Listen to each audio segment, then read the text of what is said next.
What's up, guys? This is Ryan Fee from UpswingPoker.com, and what we're going to talk about in this video is the differences between ante and non-ante poker. Non-ante poker is the game I'm sure a lot of you guys are familiar with. Basically, every cash game, which is a small and big blind, is going to be considered just a non-ante sort of standard structured cash game in this day and age. Whereas an ante game would be something like this. I think the PokerStars sort of model is like a good one to sort of work off of, where there's a normal, small, and big blind, but then there's also 2/10 of a big blind, or in this case, it's a 5-10 game, $2 taken from every player and put dead in the middle. And then the game sort of like goes as normal. If you play live poker, you might see this on the, this might be something that you'll see on the button or in the big blind. So for instance, you might be playing I've played in like a 25-50 game where there's a $100 or $200 dead ante from the big blind or the button, which is great. I think it's a much better game. I think it's much more interesting because, as we're going to see, it's going to force players to play a lot looser, which is, I think, sort of one of the biggest challenges in terms of having fun at a full ring table. So, all right, let's hop into it. So, first things first. You should be looking at like steal, and like in some sense, it's everything's going to start with how loose people are willing to play to first enter the pot. And they're going to be willing to play more hands because sort of the risk, the reward for stealing is bigger. In a normal game, there's a small blind and big blind. If I raise the button and everyone folds, I'm going to win 1.5 big blinds.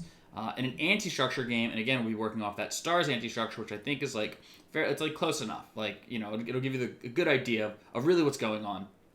If I raise the button and win, I'm going to win what would be sort of effectively 2.7 big blinds.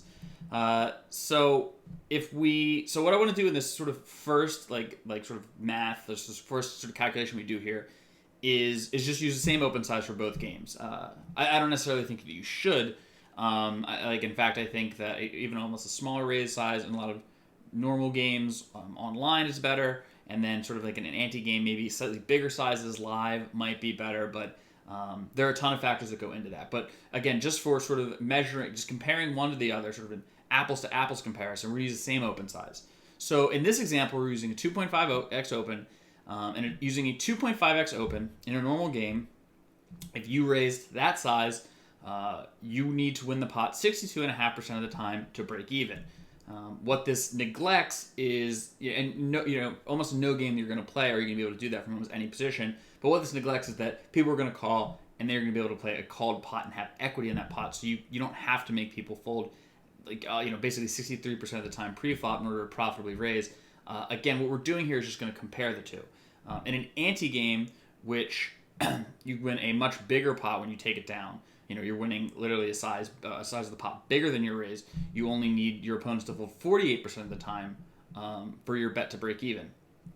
Again, while this isn't, has some applied or sort of practical challenges to this, it's really what's important to see is a huge, almost 15% equity swing between the two. And in terms of equity, I mean, if you guys are in the lab, or if you've seen some of my other videos here, you'll know that I'm like, wow, 2-3% equity, like in sort of raw equity shift. That's huge. So 15 is a very, very big deal in terms of how many hands can be played. There's a huge shelf of hands that can be played from basically every position, going from, like a sort of like 15% difference in equity. So the other way sort of you could sort of approach this or think about this problem is based on really like how big you're sort of raising. In some sense, like a 2.5x open in a normal game is not the same as a 2.5x open in an ante game. So a 2.5x open in a normal game, again, the big blind is basically one chip, right? So we're raising a 2.5x that. But in an ante game, in some ways, the effective big blind is different. So what I've done here is taken the entire pot pre-flop, which is 2.7 big blinds, and multiplied it by 0.66, or sort of like 2/3, which is what a normal big blind is relative to the small blind. And we find that it's about 1.8 big blinds. And then what we did is we essentially divided 2.5 by 1.8 to figure out sort of, if you are raising to 2.5, effectively how big is your open. So you can, again, be sort of comparing apples to apples. A 2.5x open in this ante structure would be similar to a 1.4x open in a normal blind structure. So essentially what's happening is, and this is the reason that it forces everyone to play a lot looser, is that you're raising to effectively smaller, sort of almost like impossibly smaller sizes in these ante games, and sort of putting your opponents into sort of they're forced to do one of two things. If they want to play as nitty as they would in a normal blind structure, that's going to be fine with you because they're going to be folding so much preflop that your steals are going to be very valuable. Conversely, like the other alternative for them is to play like a varying degree of looser, and if they're going to do that, they're going to play with more marginal hands, be in more marginal spots, and the virtue of skill will essentially increase. In other words, like how skillful the format is will increase. So now let's look at sort of, again, so, let's say that's all true, right? Now let's look at sort of what the consequences are for other players at the table once somebody's raised into the pot. So on the button, in a normal blind structure, when somebody raises to 2.5x, it's going to be, if we sort of go along here, so it's like the 2.5 divided by 2.5, which is our call, plus 2.5, which is the opponent's raise, divided by, or plus 1.5, which are the blinds.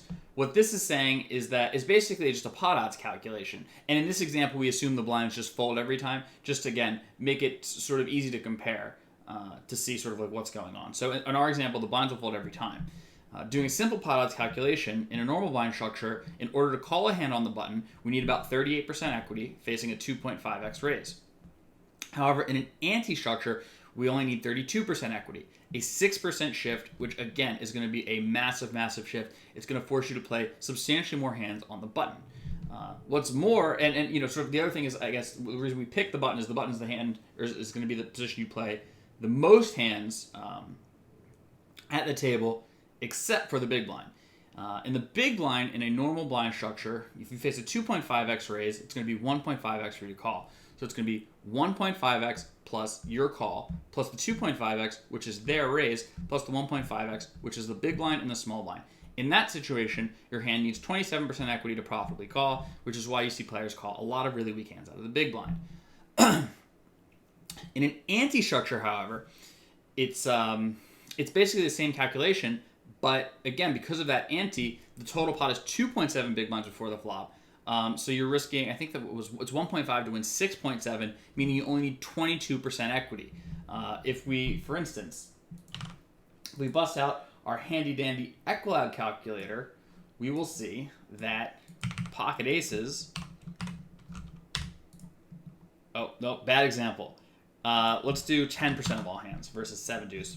7 deuce versus 10% of all, the top 10% of all hands, which is, you could pretty much expect anyone to raise from almost anywhere, would have the equity to call this preflop in it from a raw standpoint.